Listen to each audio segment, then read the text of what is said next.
A bronze gear no wider than a human palm sits inside a glass case in Athens. It was pulled from the sea floor off the island of Antikythera in 1900. One corroded almost beyond recognition, and for nearly half a century no one agreed on what it was. When researchers finally mapped its interior using X-ray technology, they counted at least 30 interlocking components, a mechanism designed to predict eclipses, track planetary motion, and compute the timing of ancient games. It dates to roughly 100 BCE. And the question that lingers very softly is not how it worked. It is what else might have existed alongside it in workshops and libraries that left no trace at all. Tonight, we move through a series of strange ancient events that history still debates, not to resolve them, but to sit with them the way you sit with a question that has no clean answer. We will follow several traces across this documentary: a hillside in Turkey where 9 cities were buried inside one another, a road network in the Andes, stretching farther than any Roman highway maps drawn in the 16th century that describe coastlines their makers arguably should not have known, and the accumulated medical knowledge of a rainforest that formal science spent centuries refusing to credit. These are places where the record gestures at something without quite explaining it. We will move through them slowly and without urgency. The night is quiet where you are listening from. Let it stay that way. There is a particular kind of knowledge that does not survive in writing. It survives in stones fitted together without mortar, in the calibrated spacing of way stations along a mountain road, in the chemical properties of plants that healers identified long before laboratories existed. Oral cultures were not cultures without knowledge. They were cultures whose knowledge was carried differently in bodies in practice in the quiet repetition of gesture across generations. When those transmission lines broke, usually through conquest or catastrophe, what remained were the objects themselves. Walls, roads, instruments, maps. Mute and requiring us to ask questions the makers never anticipated anyone would need to ask. Scholars have been asking some of these questions for a very long time. Heinrich Schliemann was dismissed as a romantic fantasist when he insisted in 1871 that Homer's Troy was a real place you could touch and excavate. The academic consensus of that era held firmly that epic poetry was entertainment, not geography. He dug anyway into an unremarkable hillside near the Dardanelles and found not 1 city but 9 stacked in geological succession, each built upon the ruins of the one before. The lowest layers reach back to approximately 3000 BCE. Whether the specific stratum he identified as Priam's Troy was the Troy of the Iliad remains to this day genuinely uncertain. But the larger claim that myth sometimes holds a compressed memory of real places became considerably harder to dismiss after that hillside gave up what it had been keeping. That possibility, that narrative might function as a kind of quiet archaeology sits beneath much of what we will discuss tonight. Consider the Inca road system. At its documented extent, it stretched approximately 25,000 miles through some of the most resistant terrain on Earth, crossing altitudes ranging from sea level to above 14,000 feet, connecting regions as climatically different as coastal desert and high glacial passes. It was built without wheeled vehicles, without iron tools, and without draft animals capable of hauling heavy stone. The engineering principles embedded in its drainage channels, its carefully graded switchbacks, its suspension bridges, woven from twisted grass fibre when tested by modern structural engineers. Some of those principles suggest a working understanding of tensile load distribution that was not independently formalized in European construction theory until centuries later. What is worth knowing is not that this seems unlikely. It is that it happened quietly and at scale, and that the conventional frameworks of the early 20th century simply had no comfortable place to put it. History debates these events not because the evidence is thin, but because the evidence does not sit comfortably inside the stories we already tell about how civilizations develop, what ancient peoples were capable of, and which directions knowledge is allowed to travel. That discomfort is worth sitting with. Not to conclude that lost civilizations possessed secret knowledge unavailable to us. That kind of certainty runs in the wrong direction entirely. But to notice carefully that the dominant understanding of any given era tends to underestimate what came before it. The pattern appears more than once. Schliemann was wrong about several details and largely right about the broader claim. The physicians who dismissed indigenous Amazonian pharmacology as fortunate accident were working from a framework that could not accommodate the systematic knowledge they were actually observing healers who understood not only which plants to combine, but in what preparation at what dosage and for which specific conditions across a forest containing approximately 80,000 species. These are the events that history still debates, because the evidence keeps arriving at a pace that outruns easy explanation. A Bronze Age shipwreck yields amphoras stamped with the marks of ports separated by thousands of miles of Mediterranean coastline, suggesting trade networks that written records barely acknowledge. A 16th century Ottoman admiral compiles a map from sources he describes as ancient, and along its lower margin appears the outline of a southern landmass. Rendered some researchers have noted without the ice sheet that has covered it for millennia. A Mayan astronomical text calculates the synodic period of Venus to within a margin that modern instruments confirm as accurate. Each of these things sits in the record. None of them has a fully agreed upon explanation. We will not resolve them tonight. That is not what this hour is for. What we will do is follow the traces, the fitted stones, the calibrated roads, the healed skulls, the maps that raise questions they do not answer, and let them lead where they lead without forcing any of them to arrive somewhere tidy. So we begin with a hillside in western Turkey and 9 cities resting one inside another, and the quiet question of what a story is willing to remember across 3,000 years of retelling. The hill that contained 9 cities. The morning Schliemann's workers first broke ground on the hill at Hizalik. The date was April 1870 and the soil was dry.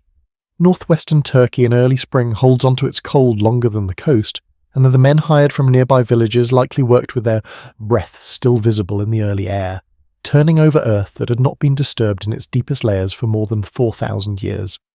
Schliemann stood at the edge of the excavation in the kind of coat that wealthy Europeans wore when they travelled to places they intended to transform. He had a copy of the Iliad which he had reportedly memorised in Greek as a child growing up in northern Germany, and he believed with a certainty that his contemporaries found either admirable or embarrassing, depending on their disposition, that the poem contained a real place that could be found, measured and entered.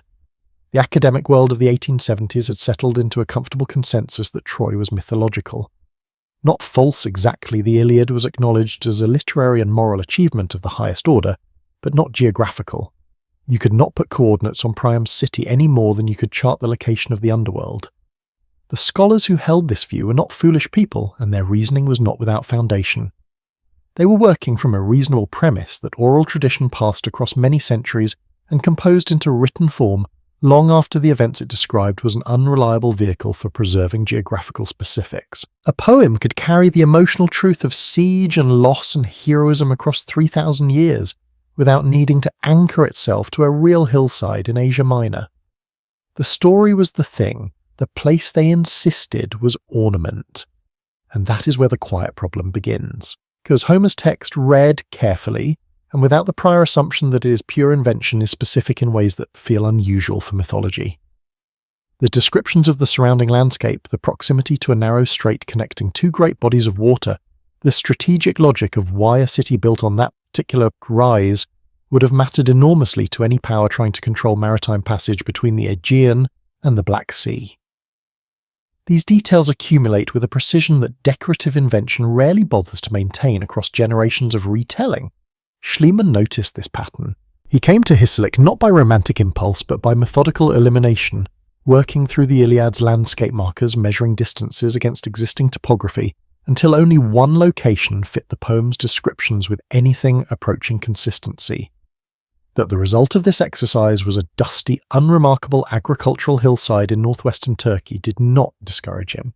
What he found, once the excavation truly deepened, was not one city, it was 9 of them. The site at Hissarlik contained civilizations layered the way geological strata are layered, each one resting on the compressed ruins of its predecessor, each one built by a population that arrived after the collapse of whoever came before. The lowest layers dated to approximately 3000 BCE. Working upward through the succession, later archaeologists would number these occupations Troy 1 through Troy 9, spanning roughly 3 millennia of continuous habitation on a single strategic hillside overlooking the water. The location was not chosen once by one clever civilization. It was chosen again and again by different peoples across different centuries because the ground itself held a geographic advantage that transcended any particular culture's moment in history. The detail that refuses to resolve quietly is this: the stratum now designated Troy 6H, dating to approximately 1300 BCE, was a large and prosperous city with sophisticated defensive fortification walls, substantial architecture, and evidence of considerable wealth. It was destroyed. The physical record suggests not by earthquake or gradual abandonment, but by fire and conflict, by the kind of catastrophic force that leaves behind a destruction layer consistent with organized military assault. The approximate date of that destruction sits uncomfortably close to the period in which the Trojan War, if it occurred at all as a historical event, would most likely have taken place. That coincidence may mean everything or nothing. The discipline of archaeology is careful about the word proof, and careful is the right posture here. Schliemann himself was wrong about the specific layer. He identified an earlier stratum now understood to predate the likely Homeric period by roughly 1,000 years as the city of Priam, and he removed its artifacts with a speed and confidence that subsequent archaeologists have spent considerable effort accounting for and lamenting. The famous treasure he recovered, including a golden diadem and silver vessels he named after figures from the poem, almost certainly belonged to a civilization that collapsed centuries before whatever event, if any, the Iliad was remembering. His certainty outran his evidence, as it tends to do with the people who nevertheless turn out to have been right about the larger and more difficult claim. That combination, wrong about the details, right about the possibility, is its own kind of recurring pattern in the history of these investigations. Because the larger claim has proven difficult to dismiss, later researchers working with more systematic methods and more careful documentation continued to find at Hisarlik evidence that pulled toward the connection rather than away from it. The walls, the successive destruction layers, the geography, the strategic logic of the site within the ancient Mediterranean world. None of it confirms the specific narrative of the Iliad, the 10-year siege, the wooden horse, the quarrel of heroes, but all of it suggests that the poem was encoding something observed, something real enough and significant enough for us to survive transmission across an interval of time that we have genuine difficulty imagining as a container for accurate memory. What oral tradition can carry, and in what form and across how many retellings, that question runs quietly beneath everything we will follow tonight. The hill at Hisarlik does not answer it, but it makes the question considerably harder to set aside than it was before the digging began, before 9 cities emerged from a single patch of ordinary-looking Turkish soil, each one a civilization that chose the same ground for the same reasons, and left behind in its ruins a fragment of something the next city would build upon, without knowing quite what it was standing over. We carry those layers with us now as we move higher into the Andes, where a road built without iron or wheels or draft animals larger than a llama has been outlasting quietly and without haste, mad ceremony, every system of infrastructure that came after it, the road that should not exist.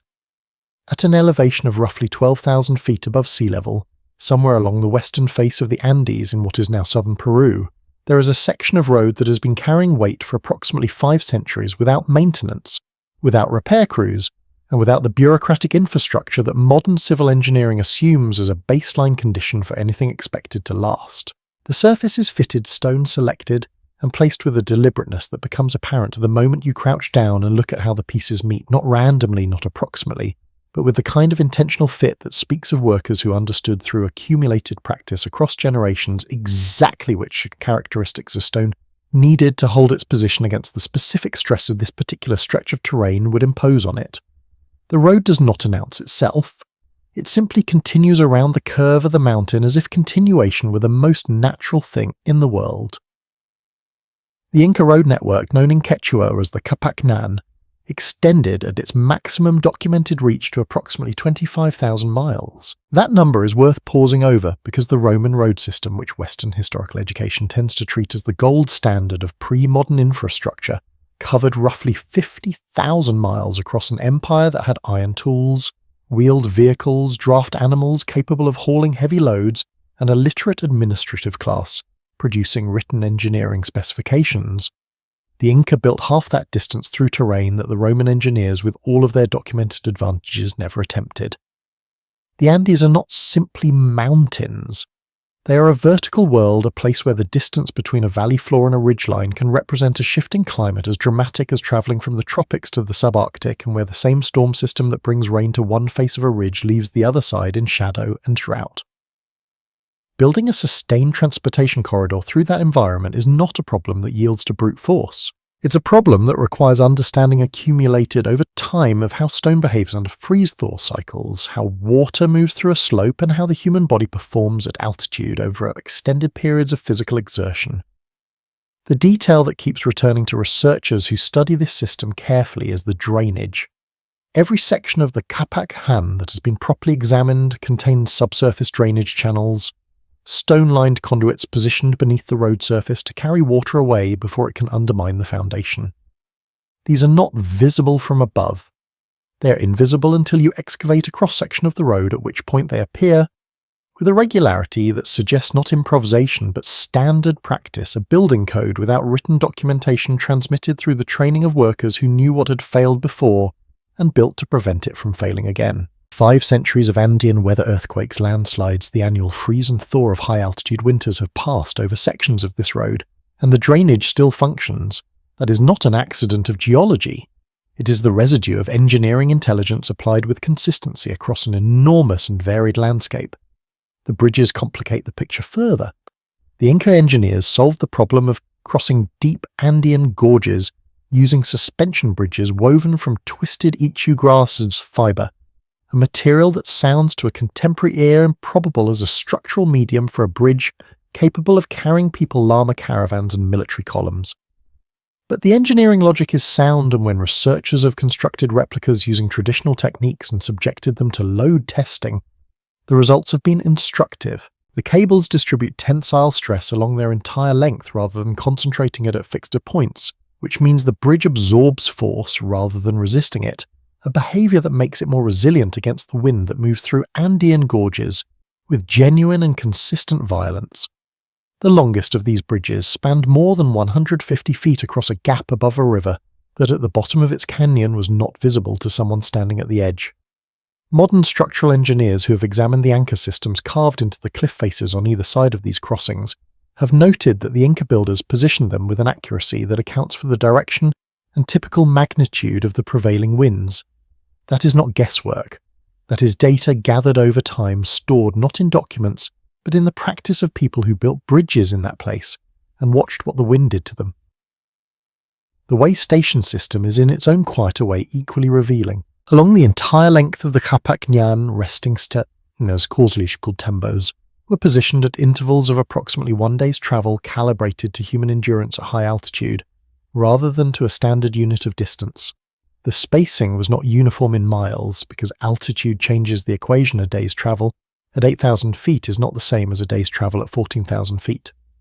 And the people who planned this system knew it. Each tambo was provisioned with food stored in the form of freeze-dried potato and dried meat that took advantage of the Andes' natural refrigeration, and staffed by workers whose labour was provided through the MTE system, a form of rotational service obligation that functioned as the empire's tax in time rather than in goods.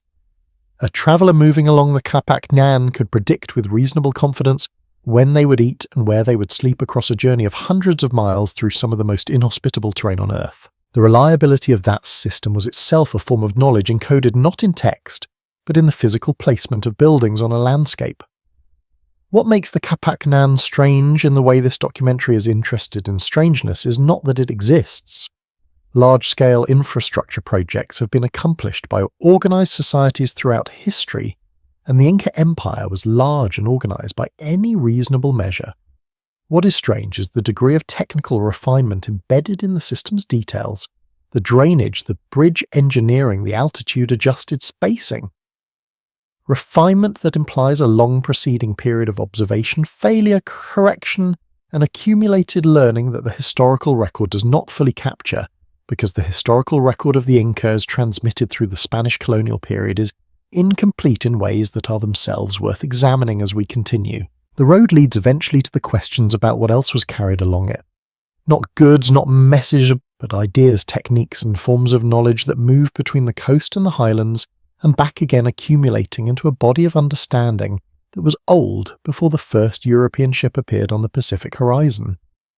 We follow that current of accumulated knowledge now eastward and downward into the forest where medicine was practiced in the dark of the canopy long before anyone thought to write it down. The pharmacy without walls. Consider what it means to conduct a medical experiment without a laboratory, without written records, without the institutional structure that modern science uses to distinguish a confirmed result from a fortunate coincidence. The Amazon basin contains, by current botanical estimates, somewhere between 40,000 and 80,000 plant species depending on how the boundaries of the region are drawn and how rigorously new growth is being catalogued. That number is not a rhetorical flourish. It is a working environment, the actual scale of the pharmacological problem that indigenous healers in this region resolved over generations into a body of medical knowledge, specific enough, consistent enough, and replicable enough that when Western-trained researchers finally began examining it systematically in the 20th century, what they found was not a collection of lucky accidents. What they found was a curriculum. The cinchona tree is perhaps the most documented example, and it is worth dwelling on because the documentation runs in both directions. Cinchona bark, the source of quinine, was in use among Andean and Amazonian peoples for the crude treatment of what we now identify as malaria, long before European physicians had a name for the disease's mechanism, let alone a chemical compound capable of interrupting it. When quinine was finally isolated and analysed in a European laboratory in 1820, the chemistry confirmed what the empirical practice had already established across centuries of use, that a specific compound in the bark of a specific tree species prepared in a specific way could reduce the fever and interrupt the parasitic cycle that malaria depends on. The confirmation did not generate much scholarly curiosity about how the knowledge had been accumulated in the first place. That question was largely set aside because the framework available at the time had no comfortable place for the answer it would have required. The detail that refuses to go away quietly is the preparation specificity. Indigenous medical knowledge of the cinchona tree was not simply this bark helps fever. It included distinctions between tree species that are visually similar but chemically different preferences for bark, harvested at particular elevations where the alkaloid concentration is measurably higher, and extraction methods that concentrate the active compounds in ways that improve both efficacy and safety. This level of specificity does not emerge from a single observation or even a single generation of observation. It emerges from a process of refinement that looks structurally very much like what Western science calls a research program. Hypothesis, test, correction, accumulated result conducted without the institutional apparatus that Western science assumed was a prerequisite for the process to work. Ayahuasca presents an even more technically demanding version of the same problem. The preparation combines two plants, Betdulce Genistereopsis carpi, a vine, and Psychotria viridis, a leafy shrub. The active compound in the shrub, dimethyltryptamine, is present in numerous plant species across the Amazon, but when consumed orally without the vine, it is rendered pharmacologically inert by enzymes in the human digestive system. The vine contains monoamine oxidase inhibitors, a class of compounds that temporarily suppress those enzymes, allowing the active molecule to enter the bloodstream, and reach the brain. Without the vine, the shrub produces no significant effect. Without the shrub, the vine produces a different and considerably milder experience. The two plants must be combined in the right proportions and prepared through a cooking process that itself requires specific timing and temperature management to produce the compound that healers in this region have been using for purposes they describe in terms of diagnosis and treatment for a period that oral tradition places in the deep past, and that archaeological evidence where it exists does not contradict.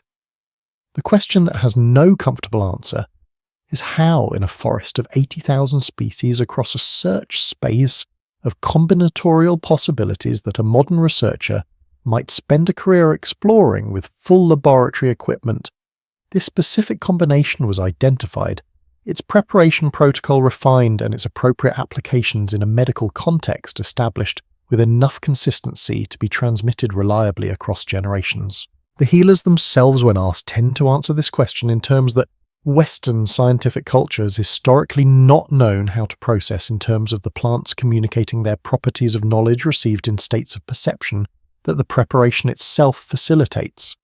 Whether that explanatory framework is taken literally or understood as a description of an empirical process conducted through means that Western categories have not adequately mapped, the practical result is the same: a body of pharmacological knowledge specific and replicable that predates and in some areas anticipates what laboratory chemistry would eventually confirm. The monoamine oxidase inhibition mechanism of Banisteriopsis carpi was not described in Western biochemical terms until the mid-20th century. The functional knowledge of what it does in combination with DMT containing plants was already encoded in practice long before the vocabulary existed to explain it. The surgical evidence extends this picture into territory that is harder still to dismiss on the grounds of fortunate accident. Trepanation, the deliberate drilling or cutting of a hole in the human skull to relieve pressure, drain fluid or address traumatic injury, was practiced in multiple regions of the pre-Columbian Americas, and the archaeological record has preserved the results in the form of healed skulls. The bone regrowth around the surgical openings demonstrates unambiguously that patients survived the procedure in numbers that represent a success rate comparable to what 19th century European surgeons were achieving with the full benefit of anatomical study metal instruments, and though inconsistently some awareness of infection. Pre-Columbian surgeons achieved this without ironworking in conditions whose sterility depended on plant-based antiseptic preparations and procedural knowledge transmitted through apprenticeship. The skulls are the record. The bone does not lie about whether healing occurred. What the forest held and continues to hold is a different kind of archive than the ones we are accustomed to consulting. Not written, not institutional, but no less systematic for its difference in form. We carry that understanding forward now across the Atlantic into a world of stone mathematics and sky watching that encoded its knowledge not in bark or bone, but in the alignment of pyramids to stars that would not be named in European astronomical catalogues for another 1,000 years. The sky kept in stone one date sits in the Mayan long count calendar like a stone in still water 13.0.0.0. 0 the completion of a grand cycle spanning approximately 5,125 solar years, and the mathematical system required to track that date to situate any single day within it with precision, and to synchronize it simultaneously with a 260-day sacred calendar and a 365-day solar calendar without losing coherence across any of the three interlocking cycles is not a system that assembles itself from intuition or necessity alone. It is a system that requires the prior invention of positional notation, the conceptual isolation of 0 as both a placeholder and a number in its own right, and the patient accumulation of astronomical observation across enough generations that short-term variation could be distinguished from long-term pattern. Europe would not fully integrate 0 into its mathematical practice until contact with Arabic scholarly tradition made the gap between its own system and a more functional one impossible to ignore. The Maya had been working with 0 in a base 20 positional number system for centuries before that contact occurred in complete isolation from the mathematical cultures of the Old World. And what they built with it was not abstract theory. It was a working instrument for reading time at a scale that most contemporary civilizations were not attempting to measure. The astronomical precision embedded in Mayan records is the detail that keeps returning to researchers who approach it without prior conclusion. The Dresden Codex, one of only 4 Mayan books to survive the colonial period's systematic destruction of indigenous written knowledge, contains a Venus table, a record of the planet's synodic cycle, the period between successive appearances of Venus as a morning star, calculated across a span of 384 years of accumulated observation. The Mayan figure for the Venus cycle is 583.92 days. The value that modern instruments and mathematical methods have established is 583.92 days. The agreement is not approximate. It is within the margin of what pre-telescopic observation could achieve through patient long-term averaging of recorded data exact. Venus was not a casual interest. It was a calendrical anchor, a political and religious marker whose appearances governed the timing of ceremonies and, in some documented cases, the scheduling of warfare. The precision of the calculation was therefore not academic. It had practical consequences, and practical consequences create pressure for accuracy that purely theoretical systems do not face in the same way. The architectural evidence carries its own quiet weight. At Chichen Itza, the pyramid known as El Castillo, formerly the Temple of Kukulkan, is oriented so that on the spring and autumn equinoxes, the angle of the afternoon sun against the stepped edges of its northern staircase produces a shadow pattern that moves downward along the balustrade in a sequence that observers have consistently described as resembling the body of a descending serpent completing itself at the base, where a carved serpent head sits in the stone. Whether this effect was deliberately designed or represents a fortunate alignment that was subsequently incorporated into ceremonial meaning is a question that architectural historians debate with appropriate care. What is not debated is the underlying geometric fact. The shadow effect requires the pyramid's orientation to be accurate to within a degree or two of the equinoctial solar angle, which means the builders were working with precise knowledge of where the sun would be on those specific dates before the pyramid existed to confirm it. That knowledge had to precede the construction. It could not have been discovered afterward. The rehook here is not dramatic, but it is persistent. The Mayan observatory at Caracol in what is now Belize contains windows and doorways positioned to frame specific rising and setting points of Venus at the horizon, alignments that only produce their intended sightlines on particular dates in the astronomical calendar. The structure was not a coincidental shape that happened to align with celestial events. The alignments were the structure's purpose built into its geometry before the first stone was placed, which means the astronomical knowledge was held in the minds of the designers before it was encoded in the building. The building is the record of the knowledge, not its source. That distinction matters when we are trying to understand what kind of intellectual culture produced it. The Mayan writing system adds another dimension to this picture that European colonial scholarship was slow to accept.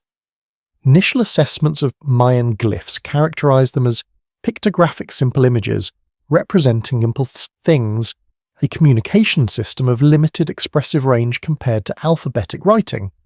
This assessment was incorrect, and this correction has been one of the more significant revisions in 20th century epigraphy.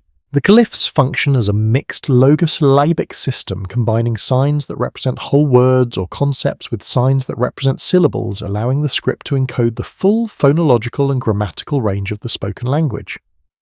Historical narratives, royal genealogies, astronomical records, mythological texts, all of these exist in the surviving corpus written in a system capable of the same expressive sophistication that Greek and Latin brought to the Old World's intellectual record. The fact that colonial authorities burned the vast majority of Mayan books in the 16th century on the grounds that they contain nothing but superstition and devilry means that we are working with a fragment of what existed, and the fragment we have is already impressive enough to raise serious question about what was lost. What Mayan civilization demonstrates across mathematics and astronomy and writing and architecture is something more interesting than simply advanced knowledge for its time. It demonstrates that the conditions required for the sophisticated intellectual development time accumulated observation, institutional support for the people doing the observing, and a transmission system reliable enough to carry results across generations can be assembled in more than one place through more than one cultural pathway, and can produce results that converge on the same underlying patterns of the physical world, because the physical world is the same physical world regardless of who is looking at it.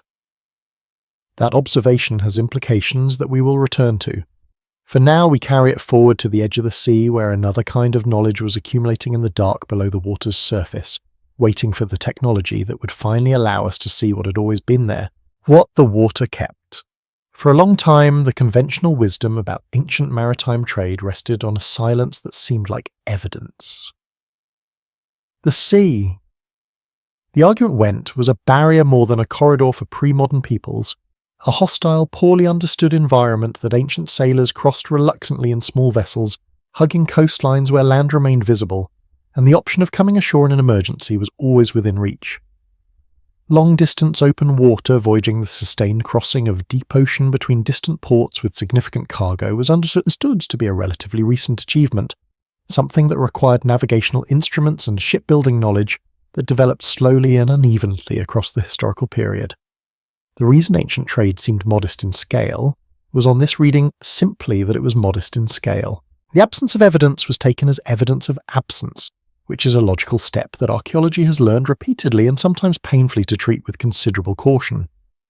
The seafloor had a different account to offer, and it began offering it seriously in the 1950s when, Improved diving technology made sustained underwater archaeological work possible for the first time. What the seabed of the Mediterranean had been keeping in the cold and dark beneath the shipping lanes that modern vessels follow along routes that often trace the same geography as ancient ones, was a record of ancient commerce so dense and so geographically dispersed that it required a significant revision of the assumptions built on the absence of surface evidence. Ships sink with their cargo. The cargo, depending on its material composition and the chemistry of the water around it, can survive in conditions that preserve far more than anything left on land. Stone amphoras do not rot. Bronze submerged in salt water undergoes a chemical transformation that can actually protect it from the degradation that exposure to air and moisture would cause on the surface. The sea, it turned out, had not erased the record of ancient trade. It had been holding it undisturbed, waiting for someone with the means to look. The Uluburun shipwreck, discovered off the southern coast of Turkey in 1982 at a depth of approximately 150 feet, is the single most informative cargo assemblage yet recovered from the Bronze Age Mediterranean, and its contents are worth describing with some care, because the picture they compose is not the picture that conventional historical understanding had prepared anyone to expect. The ship, which sank sometime around 1300 BCE, the same general period as the destruction layer at hillside, designated Troy 6H, was carrying 10 tons of copper ingots in a standardized oxhide shape originating from Cyprus. It was carrying 1 ton of tin ingots, and this is the detail that stops researchers in their tracks. The tin, when its isotopic signature was analysed, traced to sources in what is now Afghanistan, nearly 3,000 miles from the site of the wreck. It was also carrying Canaanite storage jars, Egyptian gold jewellery, African, ebony logs, Baltic amber beads, Mycenaean Greek pottery, and a scarab bearing the cartouche of the Egyptian Queen Nefertiti. This was not a region trail vessel moving goods between nearby ports. This was a node in a network, a single ship representing the intersection of supply chains that reached from the Baltic coast in the north to sub-Saharan Africa in the south and to the mountains of Central Asia in the east, all converging on a vessel that went down in the eastern Mediterranean on a voyage whose specific itinerary will never be fully reconstructed. That detail is small in one sense and enormous in another. The tin from Afghanistan combined with the Cypriot copper would have produced bronze, the defining technological material of the age, at a rate and quality that required reliable access to sources separated by distances that the conventional picture of ancient trade had not comfortably accommodated. Bronze Age civilization in the Mediterranean was not a collection of largely self-sufficient cultures making occasional contact across short distances. It was the wreck suggests something more like an integrated economic system dependent on a long-distance supply chains for the raw materials that its technology required. When those supply chains were disrupted by drought, by political instability, by the cascade of connected failures that historians call the Late Bronze Age collapse, which unfolded across the eastern Mediterranean around 1200 BCE with a comprehensiveness that brought down palace systems across a region simultaneously, the effect was not local, it was systemic because the system itself had been operating at a scale, and an integration that its own written records had not fully preserved. The Antikythera mechanism, recovered from a different wreck off the Greek island of the same name in 1901, sits at the intersection of maritime history and intellectual history in a way that still resists easy categorization. The object is a bronze-geared device, its interior containing at least 30 interlocking components of varying sizes, designed to track the movements of the sun and moon, predict eclipses according to the Saros cycle, and mark the timing of the Pan-Hellenic Games across a 4-year calendar. It dates to approximately 100 BCE. When modern imaging technology finally allowed its internal structure to be mapped in sufficient detail to understand its operation, the engineering consensus was that nothing comparable in mechanical complexity is known to exist from any other source until the astronomical clocks of medieval Europe more than 1,000 years later. The device was not a prototype or an experiment. The precision of its manufacture indicates that it was a mature technology, the product of a tradition of instrument making sophisticated enough to have refined this kind of object over time. That tradition has left no other surviving physical evidence.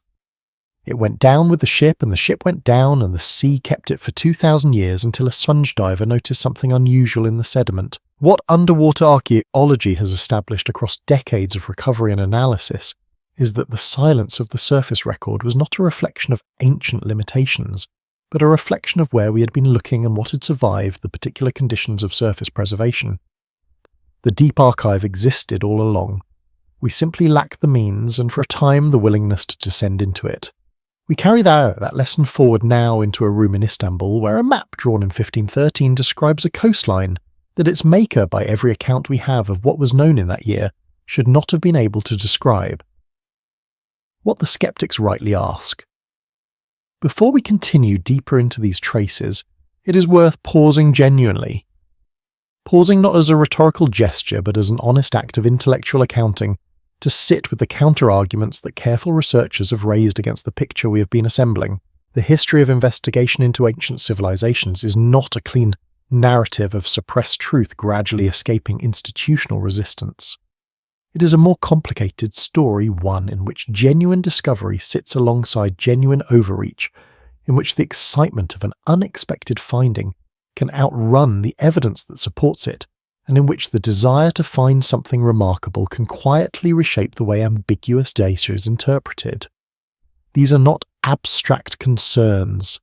They apply directly to several of the traces we have been following, and acknowledging them does not weaken the inquiry.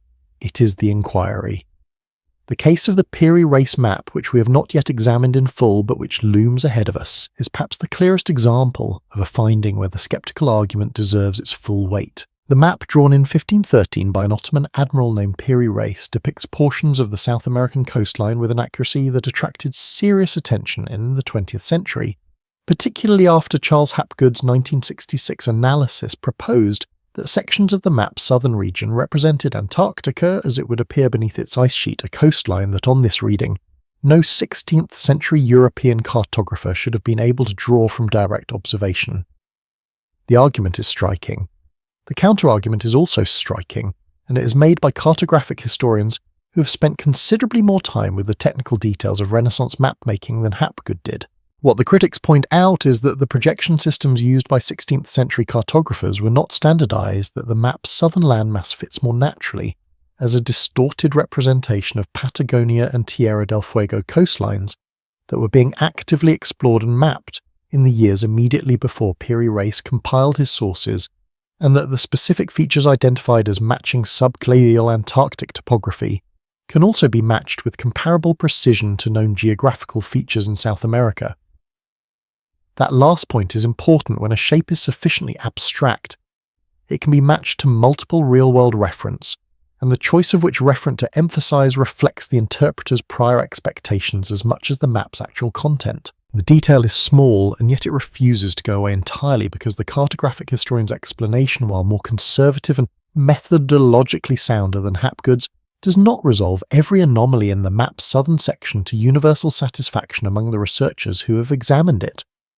It may be natural, it may be chance, it may be the accumulated distortion of copied copies of partially accurate source material. The discomfort is that we cannot be fully certain, and that uncertainty is not a door that opens onto lost civilizations with advanced technology. It is simply uncertainty which is its own kind of honest position.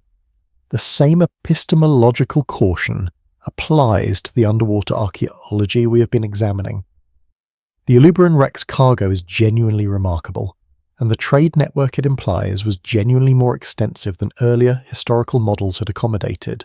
But the temptation to move from Bronze Age trade was more extensive than we thought, to ancient civilization was fundamentally more advanced than the historical record suggests, involves several inferential steps that the evidence does not compel. Extensive trade networks are compatible with political and technological complexity that remains within the range of what the historical and archaeological record already documents for the Bronze Age Mediterranean. The wreck revises the scale of what was happening. It does not necessarily revise the nature of it, and the distinction matters when we are trying to think carefully about what the evidence actually supports as opposed to what it permits us to imagine. The trepanation skulls too deserve a measured reading. The healed skulls are real, and the surgical competence they imply is real. But the survival rate for pre-Columbian trepanation, while genuinely impressive by the standards of what we might have predicted, without the evidence varies considerably across the archaeological sample, depending on region, time period, and the specific surgical approach used, some of which appear to have been considerably less successful than others, presenting the highest performing examples as representative of a uniform standard of pre-Columbian neurosurgical achievement, involves a selection bias that the full data set does not support. The knowledge was real. The sophistication was real. The picture is also more uneven than the most enthusiastic accounts tend to acknowledge, and that unevenness is itself informative about the nature of empirical knowledge. Development in non-institutional context, it advances, but not uniformly, not everywhere at once, not without dead ends and local failures that the record also preserves, if we look at it without prior commitment to a particular conclusion. What the skeptical arguments share at their best is not a denial that ancient peoples achieved remarkable things. The road at 12,000 feet is there. The Venus table in the Dresden Codex is accurate. The bronze gears of the Antikythera mechanism are precisely cut. None of this disappears under critical examination. What the best skeptical arguments resist is the narrative framework that sometimes surrounds these findings, the implication that their remarkableness requires an explanation that existing historical understanding cannot provide, that the gap between what we expected and what we found must be filled by something hidden, suppressed, or lost beyond recovery. Sometimes the gap is simply evidence that our prior expectations were wrong, and the correction required is smaller and more specific than the grander revisions that the findings are sometimes used to support. And yet, and this is where the pattern reasserts itself quietly and without judicious drama, the corrections keep accumulating in the same direction. Not randomly, not occasionally, consistently and across independent lines of evidence separated by geography and culture and time. The material record of ancient human achievement keeps revising upward the estimates that previous generations of researchers considered settled. That consistency is not proof of anything beyond the obvious, that we have systematically underestimated the depth and breadth of what human intelligence can produce given time and motivation, and the accumulated results of previous generations' observations. That at least is the pattern. What we do with it is a question we carry forward now into the cartographic room in Istanbul, where a map drawn 5 centuries ago is still generating questions that 5 centuries of subsequent scholarship have not fully resolved. The map that arrived too early. In 1929, a German theologian named Gustav Adolf Deissmann was cataloguing a collection of documents housed in the Topkapi Palace in Istanbul, when he came across a parchment drawn on gazelle skin that had been folded and stored without particular distinction among other administrative papers of the Ottoman period. The map, when unfolded, measured approximately 35 by 24 inches. It was signed by an Ottoman admiral named Haji Muhyiddin Piri ibn Haji Mehmed, known in the historical record as Piri Reis and dated to the Islamic calendar, year 919, which corresponds to 1513 CE. Piri Reis noted in marginalia on the map itself that he had compiled it from approximately 20 source documents, some of which he described as dating to the era of Alexander the Great, and some of which he identified as charts captured from Spanish sailors who had sailed with Columbus.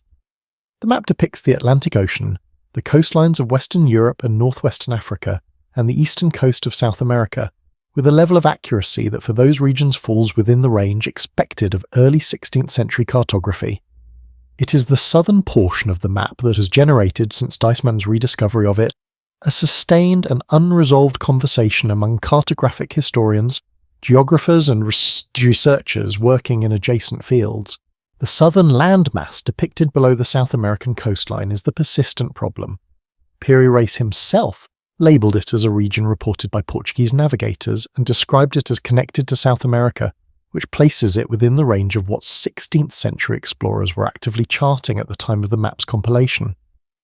The straightforward reading is that it represents a distorted version of Patagonia, or perhaps Tierra del Fuego, whose outline was being mapped in fragments by Spanish and Portuguese expeditions in the years immediately before 1513.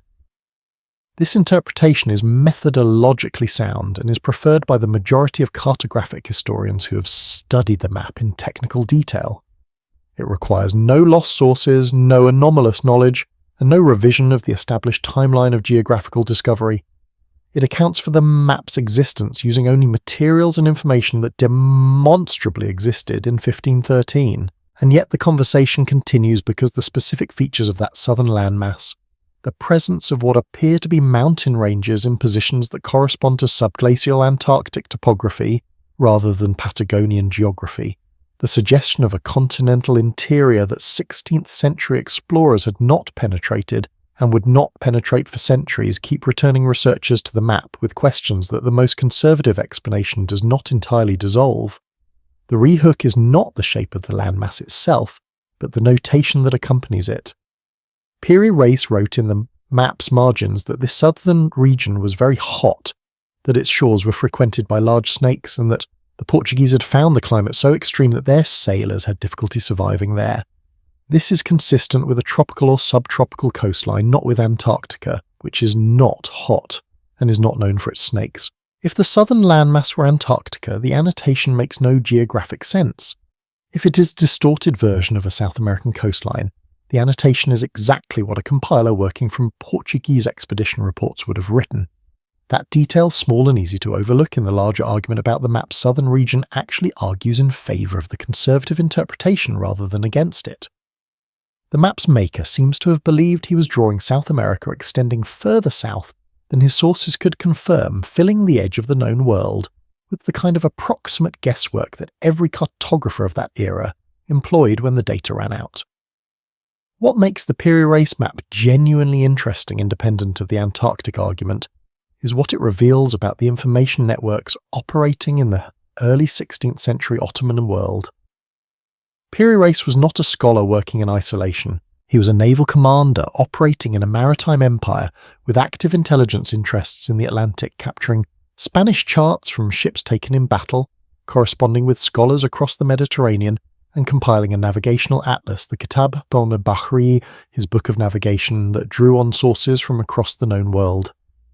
The 20 source documents he describes using for the 1513 map represent access to a cartographic archive that included materials the scholarly libraries of Europe did not necessarily hold, because the Ottoman Empire and its predecessors had maintained different collecting priorities and different trade relationships than the Christian powers of Western Europe.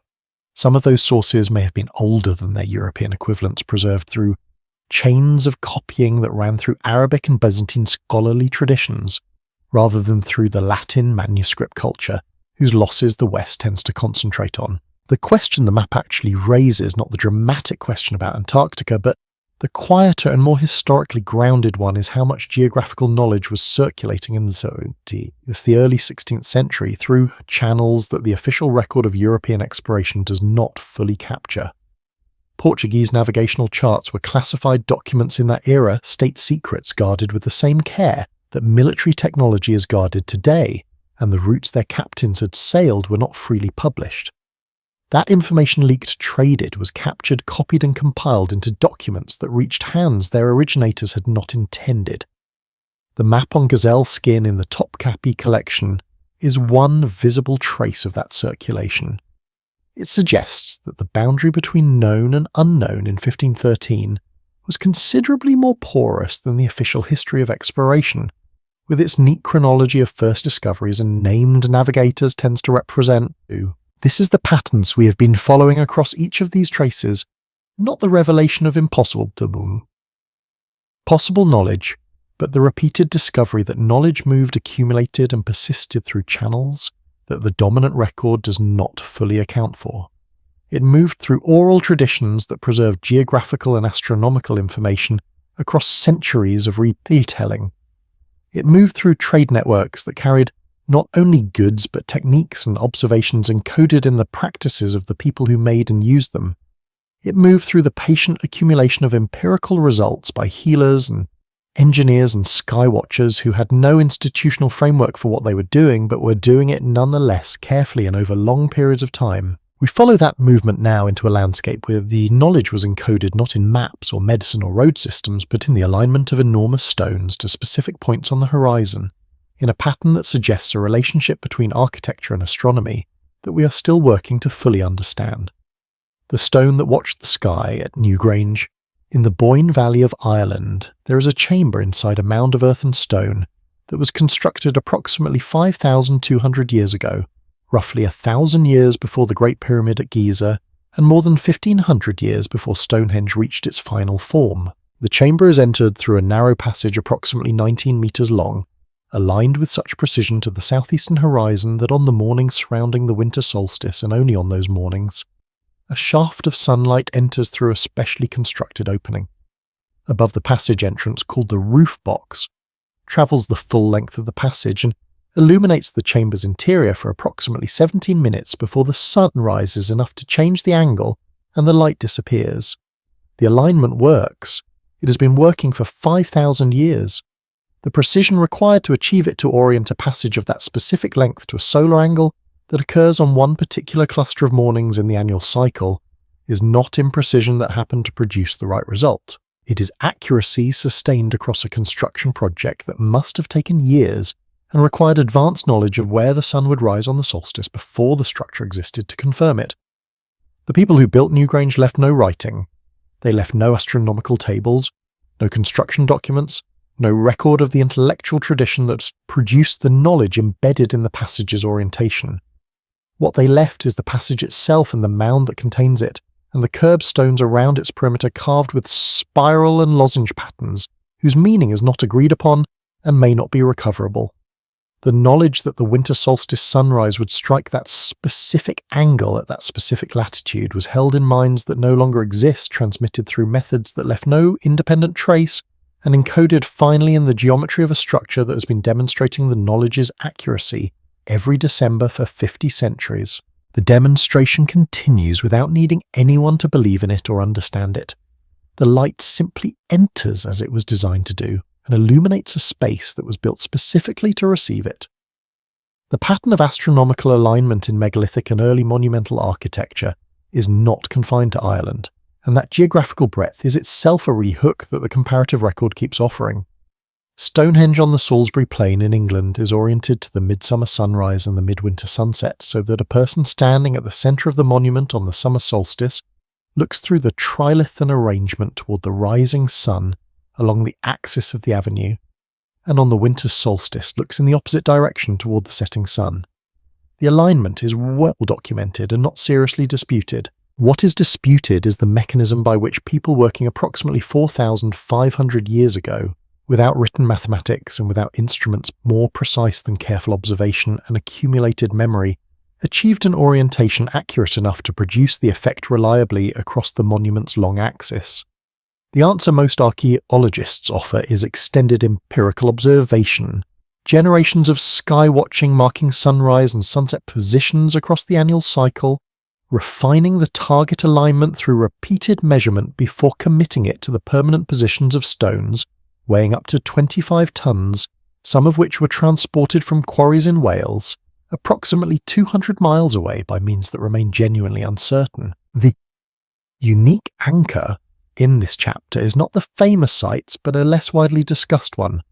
The Menadra Temple complex on the island of Malta, constructed between approximately 3,600 and 2,500 BCE, which makes it among the oldest freestanding stone structures in the world. Menadra's lower temple contains a courtyard and a series of doorways aligned so that on the spring and autumn equinoxes, the rising sun shines directly through the main doorway and illuminates the altar at the far end of the inner chamber. On the solstices, the same rising sun strikes the edges of the doorway's orthostatic slabs, the large upright stones forming its sides casting specific shadow patterns that mark those dates with a precision that appears deliberate. The three equinox and solstice alignments are consistent, mutually reinforcing and embedded in the same architectural structure, which means the builders were not accidentally achieving one alignment while pursuing something else. They were designing a calendar in stone, a permanent instrument for tracking the solar year through a set of light effects that any observer present at the right moment could read without any supplementary knowledge or equipment. What these structures share across the geographical and cultural distances that separate Malta from Ireland, from southern England, is the evidential priority of direct solar observation over any form of recorded calculation. The knowledge embedded in them was not derived from a mathematical model of the solar cycle that was then translated into architectural form.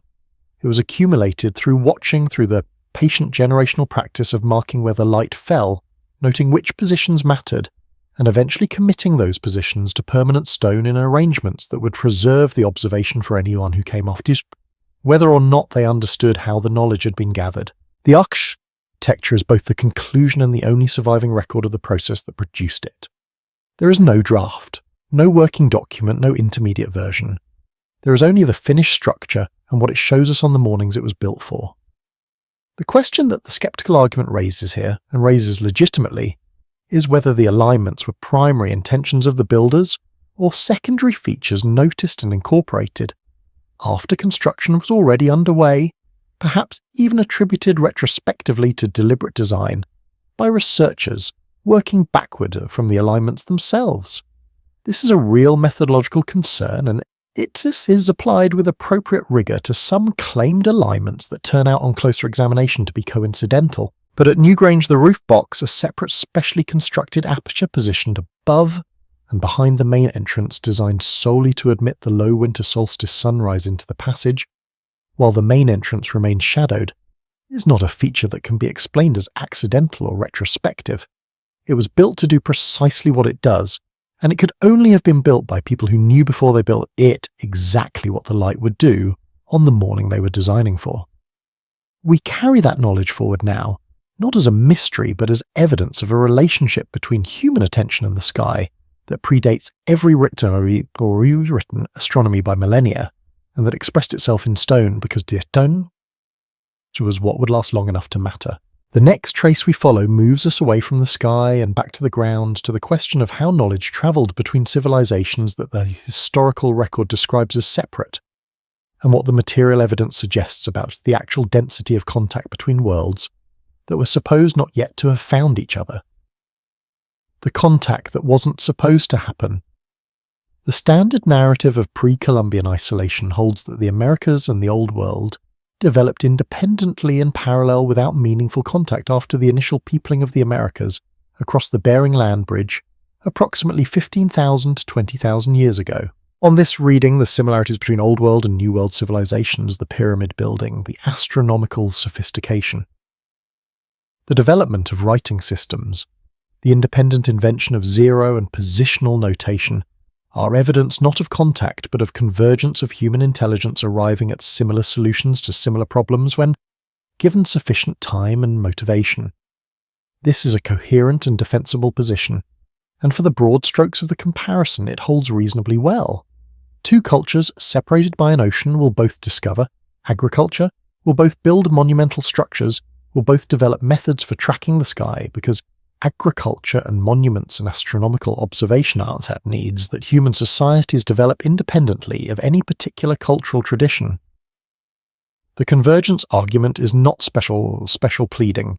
It is a legitimate explanatory framework grounded in what we understand about the universality of certain human cognitive tendencies. The detail that makes the framework uncomfortable is not the pyramids or the calendars. It is the plants. Specifically, it is a small collection of cultivated species whose presence on the wrong side of the ocean at dates that precede Columbus, by centuries in some cases, and by millennia in others, does not fit comfortably into a model of complete pre-Columbian isolation, and for which the convergence argument is not available, because plants do not independently invent themselves on two continents.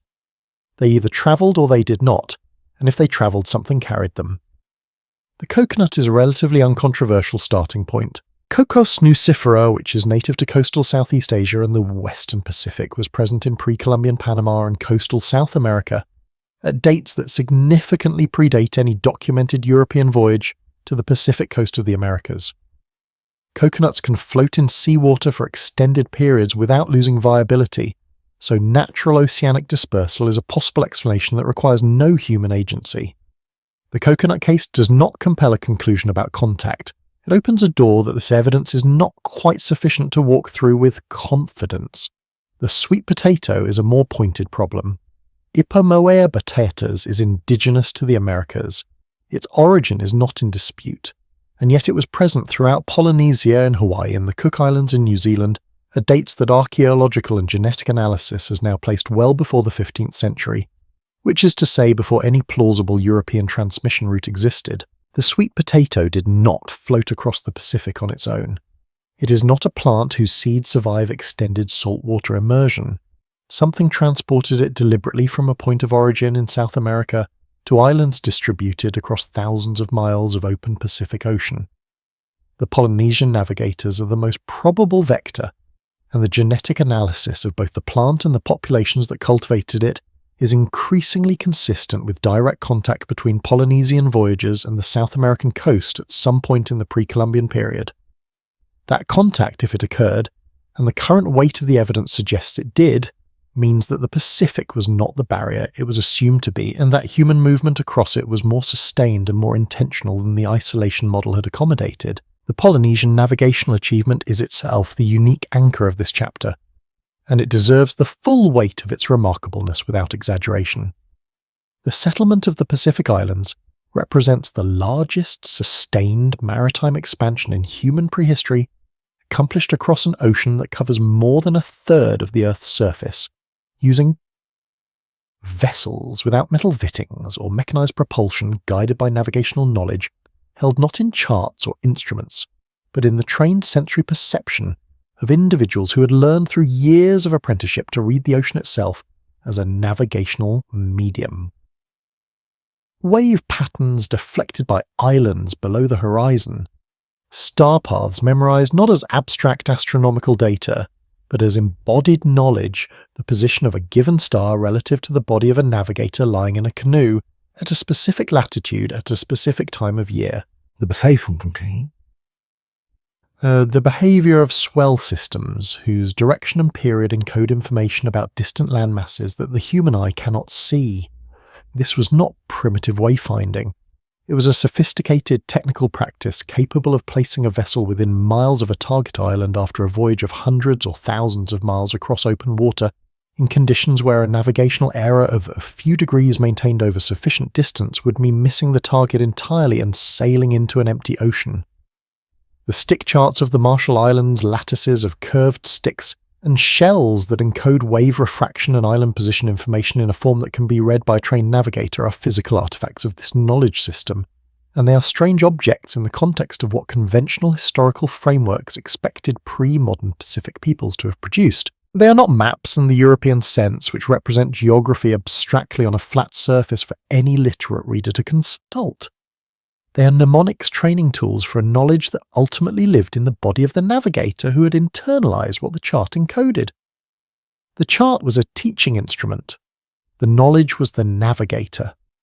When the navigator was gone, the knowledge was gone, which is why so much of what the Pacific navigators understood about the ocean has been reconstructed painstakingly and incompletely from the practice of the few remaining communities where the tradition was maintained through the period of colonial disruption.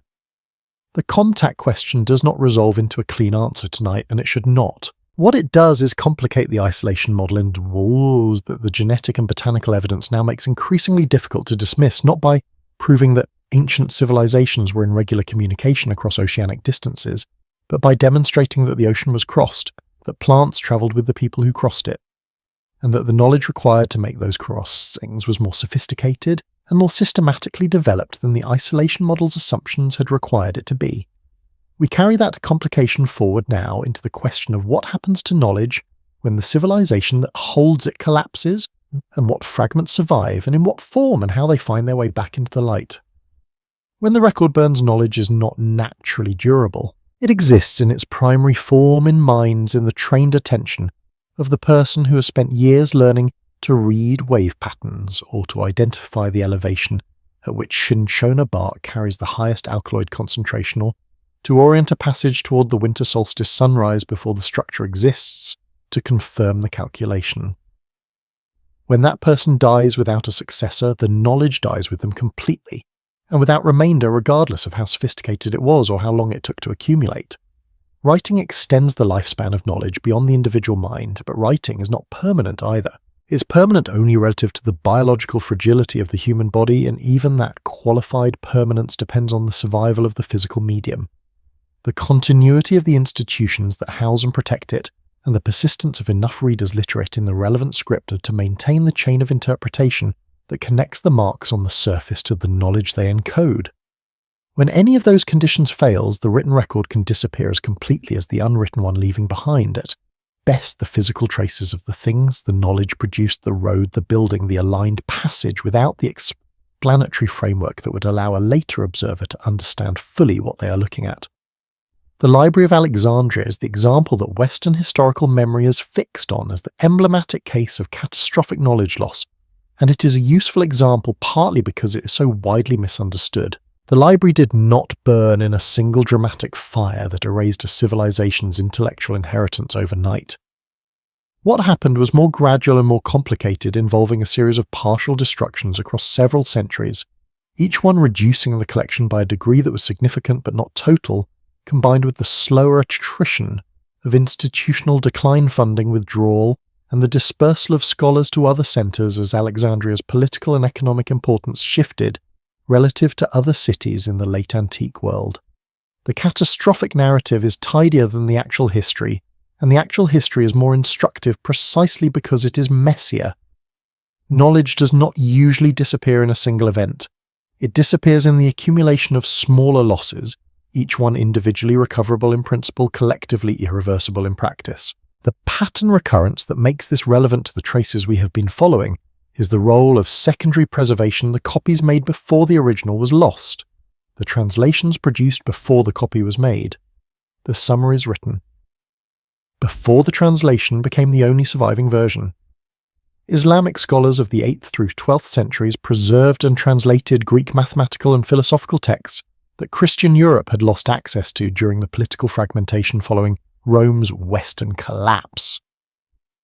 Not because the preservation was planned as a rescue operation, but because those texts were useful, interesting, and worth engaging with on their own terms. When the translations eventually returned to European scholarly culture through contact with the Islamic world in Spain and Sicily, they returned enriched by the commentaries and extensions that Arabic language scholars had added. Avicenna's medical synthesis, Al-Khwarizmi's algebraic formalization, Al-Biruni's observational astronomy, so that what came back was not simply what had been sent out, but something that had grown during its period of circulation through a different intellectual tradition. The detour through Arabic scholarship was not a holding pattern, it was a development. The Mayan books present a starker version of the same problem with a less redemptive resolution. Of the hundreds of screenfold books that Mayan scribes produced across the classical and post-classical periods, books recording astronomical observations, historical narratives, calendrical calculations, ritual knowledge, and forms of understanding whose full scope we cannot reconstruct because the books themselves are gone, 4 survived the colonial period. 4. The destruction was not accidental or incidental. In 1562, the Franciscan friar Diego de Landa oversaw the burning of an estimated 27 screenfold books and approximately 5,000 other objects of religious significance in a single auto de fe at Mani in the Yucatan, on the grounds that they contain nothing but superstition and the work of the devil. De Landa himself, with the combination of intellectual curiosity and cultural destructiveness that is genuinely difficult to hold in the mind, simultaneously subsequently wrote a detailed account of Mayan culture and language that became one of the primary sources through which 20th century epigraphers eventually cracked the Mayan writing system. The person who burned the books also wrote the manual that helped decrypt the surviving ones. The irony is not poetic. It is simply the historical record, which is frequently this kind of thing.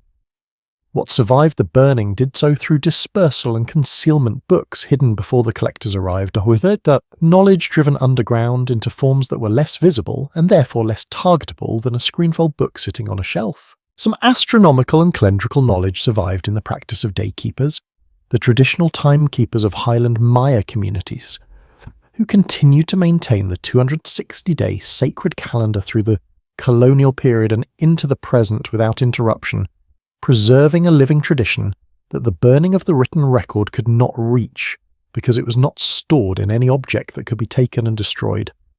The knowledge was in the practice, and the practice was in the bodies and memories of the people who performed it.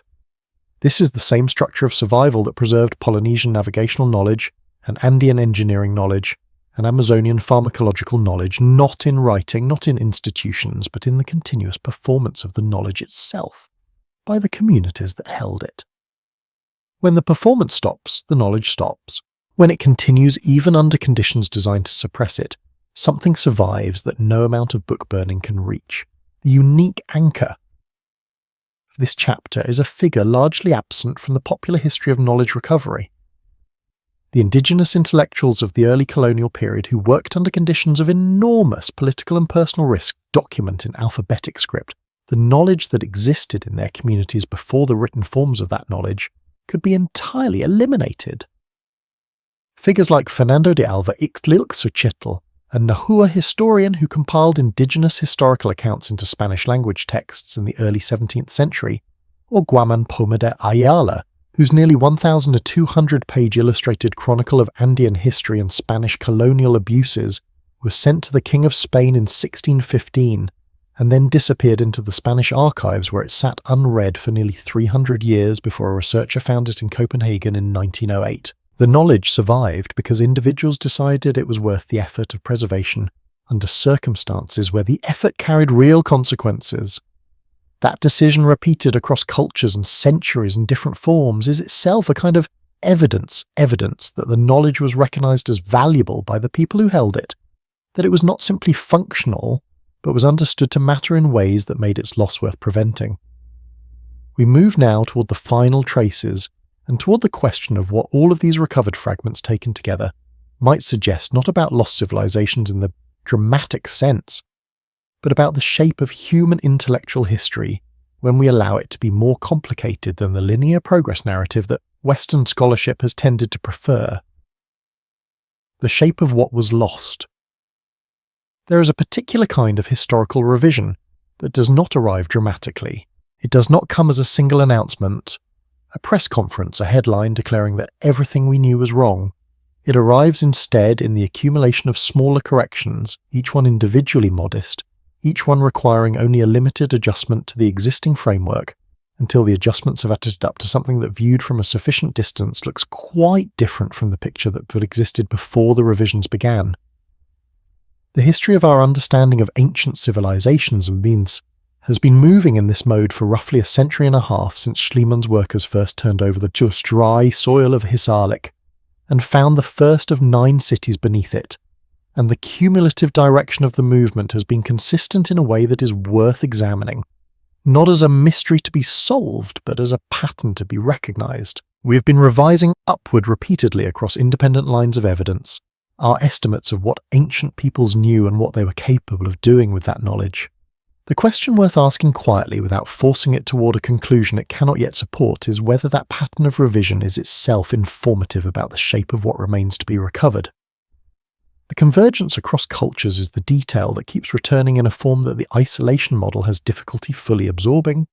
The winter solstice alignment at Newgrange and the equinox alignment at Menajdra, and the solstice orientation of Stonehenge and the astronomical embedding of the Mayan pyramid at Chichen Itza are not the same solution implemented by the same civilization in different locations.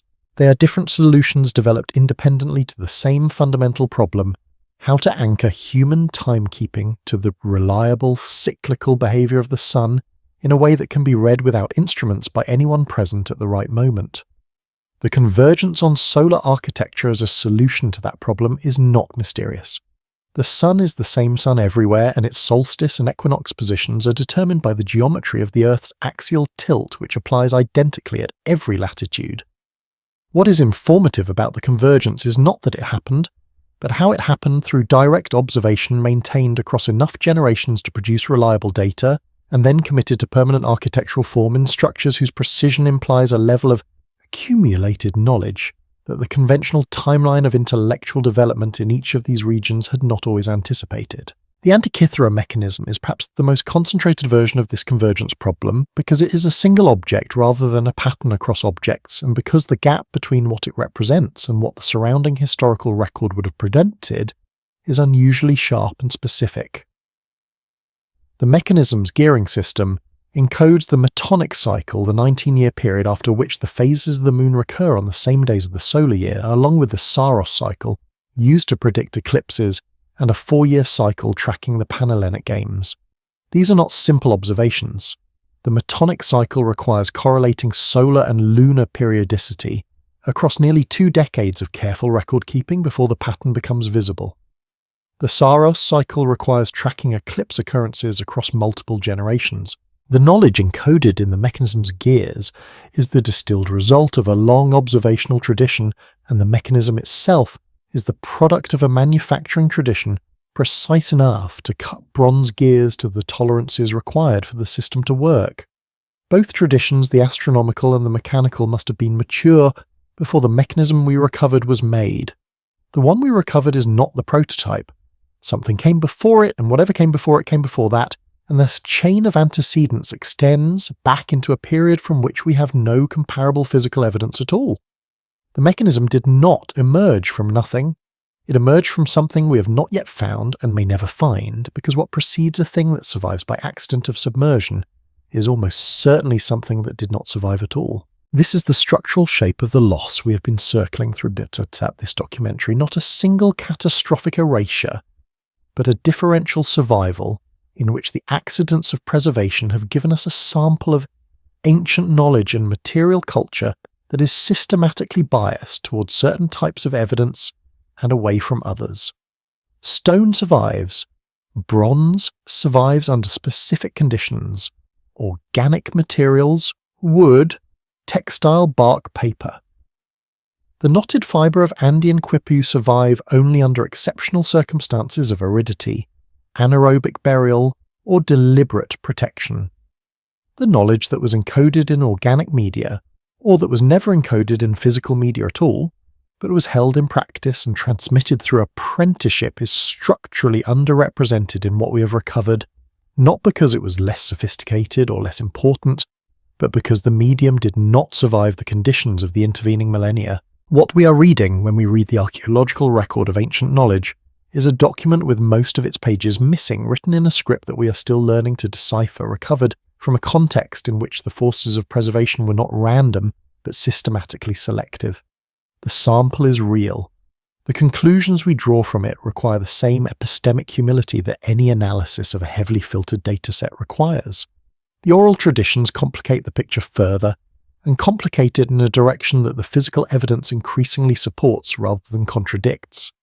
The Iliad encoded a real city at a real location, with accurate geographical detail transmitted across centuries of retelling before it was committed to writing. The Polynesian navigational tradition encoded accurate knowledge of Pacific Island positions and ocean current behaviour, in songs in stick charts in the embodied practice of navigators who had never written a word of what they knew. The Amazonian medical tradition encoded pharmacological knowledge of a precision and specificity that required generations of systematic empirical work transmitted through the apprenticeship of healers who kept no written records and produced results that laboratory chemistry has subsequently confirmed. Each of these cases suggests that the absence of writing is not equivalent to the absence of systematic knowledge, and that oral transmission under conditions of cultural continuity and sufficient institutional support teaches enough students, enough social valuation of the knowledge to motivate its careful preservation can carry complex and accurate information across spans of time that would seem from a writing-centered perspective implausibly long. The perspective itself may be the limitation. We are accustomed to treating writing as the threshold of intellectual seriousness, the point at which knowledge becomes real in a historically recoverable sense, and the evidence keeps suggesting that this threshold, wherever it actually falls, is not where we have been drawing it. What the accumulated pattern of revision points toward is not a lost golden age, not a vanished civilization of superior beings whose achievements modern humanity has failed to match. It points towards something more interesting and more human than that, toward the recognition that the capacity for sophisticated observation, systematic testing, accumulated knowledge, and complex technical achievement has been a consistent feature of human cognition wherever and whenever the conditions for its expression have existed, and that those conditions have existed in more places across more periods and through more cultural pathways than the dominant historical frameworks of any particular era have tended to acknowledge. That recognition does not resolve any of the specific debates we have been sitting with tonight, but it changes the quality of the silence that surrounds the questions that remain open, and we carry it now into the final hour where the traces we have followed come to rest not in an answer, but in the particular kind of quiet that comes from having looked carefully and remained honestly uncertain what the silence holds. The winter solstice sunrise at Newgrange lasts 17 minutes. That is the full duration of the alignment, the period between the first light entering the roof box and the moment when the sun rises high enough that the angle changes and the chamber returns to darkness. 17 minutes of the illumination once a year in a passage that took years to build and 5,000 years to outlast every civilization that came after the one that made it. The people who designed that passage are gone so completely that we do not know what language they spoke, what they called themselves, or what they believed the light was doing when it entered the chamber on those mornings.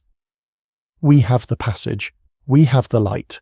We have the 17 minutes recurring with the reliability of a mechanism that no one needs to maintain because it was built into the geometry of the structure itself and the geometry of the Earth's relationship to the Sun, and those two things have not changed.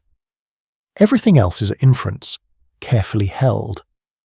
That combination, the thing that survived and the knowledge that did not, is the texture of what we have been moving through tonight. Not mystery in the dramatic sense, not suppressed truth waiting to be recovered and broadcast, but the quieter condition of an incomplete record that keeps offering fragments whose implications exceed what the fragments alone can confirm. The hill at Hillside gave us 9 cities and the ruins of one that may or may not have burned, in the way a poem remembered 3,000 years later. The Andean Road gave us drainage channels that still function, bridge anchor points carved into cliff faces above rivers too far below to see, and the calibrated spacing of rest stations adjusted not to a standard unit of distance but to the specific physiological demands of human travel at altitude. The Amazon gave us healed skulls and a 2-plant combination found in a forest of 80,000 species prepared through a protocol whose precision implies a research process conducted without any of the institutional apparatus that research is supposed to require. The sky gave us pyramids oriented to equinoxes, a passage aligned to a solstice and a bronze-geared instrument recovered from a shipwreck that represents a manufacturing tradition whose antecedents have left no surviving physical evidence at all. Each of these things is real, each of them is in the record. None of them arrives with its own explanation fully intact. The rehook that the final chapter offers is not a new piece of evidence, but a shift in the angle of attention away from the individual traces and toward the pattern they form in aggregate. Taken separately, each finding is remarkable but containable. The road can be explained as the achievement of a large and well-organized empire, with access to a large labor force and several centuries to build. The astronomical alignments can be explained as the result of long-term empirical observation by communities who had strong practical reasons to track the solar cycle accurately. The pharmacological knowledge can be explained as the accumulated result of trial and error conducted across a population large enough and a time frame long enough to explore a significant fraction of the available botanical space. Each explanation is plausible. Each one is probably partially correct. What the aggregate pattern makes harder to sustain is the implicit assumption that runs beneath each individual explanation. The assumption that the knowledge in question, while admirable, is roughly what we should have expected given the circumstances, that it fits comfortably within the picture of ancient capability that the standard narrative provides.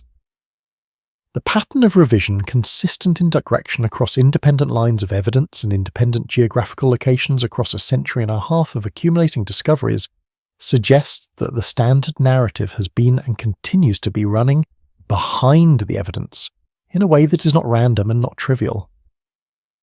What history still debates in the end is not primarily the facts. The facts where we have them are not seriously in dispute among researchers working carefully with the available evidence. What is debated is the framework, the interpretive structure within which the facts are situated, the narrative that determines which findings count as surprising and which count as expected, the assumptions about human capability and civilizational development that govern what a new discovery is allowed to mean. Those frameworks are not arbitrary, and revising them is not a simple matter of acknowledging new evidence. They are embedded in the disciplinary practices of multiple fields in the training of researchers in the peer review processes that determine which interpretations reach publication and which do not. The revision happens, but it happens slowly, and the slowness is not always a sign of rigor. Sometimes it is a sign of the difficulty that any established framework has in accommodating findings that do not fit comfortably within it, regardless of the quality of the evidence those findings represent. The traces we have followed tonight do not resolve into a single conclusion, and they should not. The honest position at the end of this kind of inquiry is not certainty in either direction, not the certainty that ancient civilizations possessed capabilities far beyond what the record documents, and not the certainty that everything remarkable in the ancient world has already been adequately explained. The honest position is the one that the evidence actually supports that we are working with a heavily filtered sample of a past that was richer, more technically sophisticated, and more globally interconnected than any single generation of researchers has yet fully established, and that the work of recovery continues one careful excavation, one decoded text, one reconstructed bridge at a time, without any guarantee of where the next revision will fall or how large it will turn out to be. The passage at Newgrange will be illuminated again this coming solstice. The drainage beneath the Andean road will continue to channel water away from the fitted stone surface as it has been doing since before Columbus was born. The Dresden Codex Venus table will remain accurate to within the margin of what pre-telescopic observation could achieve, and the Antikythera mechanism will remain in its case in Athens, its 30 interlocking gears still encoding a tradition of astronomical knowledge whose full depth we have not yet measured. These things do not require our attention to continue being what they are. They simply remain patient and specific, available to whoever comes to them, with the combination of careful attention and genuine uncertainty that the record has always rewarded more reliably than any prior conclusion about what it is allowed to contain. The bronze gear in the glass case in Athens is approximately the width of a human palm. That has not changed since we began. It sits in the same case under the same controlled light in the same museum that has held it since the object was too corroded and too strange for anyone to know quite what to do with it. For decades after its recovery, it was stored and largely set aside present in the collection documented in the catalogue and not understood. The understanding came later incrementally through the application of imaging technology that did not exist when the gear was pulled from the seafloor, applied by researchers who were asking a question that earlier generations had not known to ask. The gear did not change, the questions changed. And when the questions changed, what the gear was capable of telling us changed with them. It had been holding the same information all along, the limit was always on the side of the inquiry, not the evidence. That is perhaps the quietest thing this evening has been circling without quite saying directly. Not that the past conceals deliberate secrets, not that the record has been falsified or suppressed, but that any record, however honestly assembled and carefully maintained, is a function of what the people maintaining it knew to look for, knew to preserve, knew to recognize as significant when it appeared. The 9 cities beneath Hissarlik were always there, the drainage channels beneath the Andean road were always functioning. The Venus table in the Dresden Codex was always accurate. The winter solstice light was always entering the passage at Newgrange, on those particular mornings, illuminating a chamber that no one living had visited with any understanding of why it was built the way it was built. These things did not wait for the discovery to become true. They simply waited, indifferent to whether anyone was paying attention, doing what they had always done in the absence of any observer capable of reading them correctly. There is something in that indifference that is not cold. The road does not need to be acknowledged to continue holding its fitted stones in place against the freeze and thaw of 5 centuries of Andean winters.